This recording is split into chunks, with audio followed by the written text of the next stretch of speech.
Part 1 में हम लोगों ने बताया कि किस तरीके से ऑक्सीजन और कार्बन डाइऑक्साइड हार्ट के द्वारा फिल्टर होती है और सेपरेट होती है, नोजल से कनेक्टेड होती है। हार्ट के बाद आपने देखा, ये देखो हृदय स्पंद यहाँ पे। अब आपने देखा होगा डॉक्टर स्टेथोस्कोप का यूज करता है। क्या यूज करता है? स्टेथोस्कोप। अब वो आपकी बॉडी पे कभी इधर लगाता है, कभी उधर लगाता है, कभी चेस्ट में, कभी बैक में, कभी हाथ पे। क्यों? तो इसका क्या करता है ये स्टेथोस्कोप? स्टेथोस्कोप हमारे पल्सेस को चेक करता है। हमारी जो हार्ट की धमनी होती है, जो साउंड होती है हार्ट की, उसे वो कैच करता है। अगर नॉर्मल साउंड होती है तो बिल्कुल क्लियर सुनाई देती है। यदि कहीं कफ होता है तो गड़ गड़ गड़ की आवाज, तो डॉक्टर को पता लग जाता है कि यहाँ कुछ है।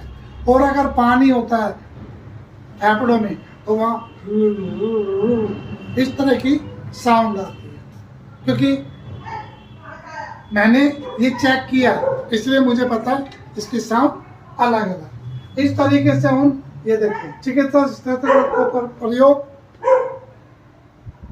स्पंद की ध्वनि को आवर्तित करने की युक्ति के रूप में करता है। स्टेथोस्कोप एक सिरे से दूसरे सिरे पर चेस्ट पे संवेदन उसके आधार पर वो बता देता है कि आपकी बॉडी में क्या है।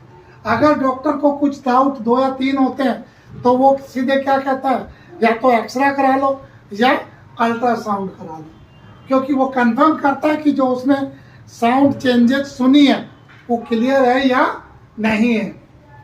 ऐसे ही हृदय आपको बताया था मैंने, 4 से 5 मिनट दौड़ने के बाद यदि आपके हृदय में पेन होना शुरू हो जाए और आपकी धड़कनें तेज हो जाए तो उस टाइम भी आपका हृदय क्या है, ज़्यादा नॉर्मल नहीं है, अर्थात अनहेल्थी है, कुछ ना कुछ प्रॉब्लम है।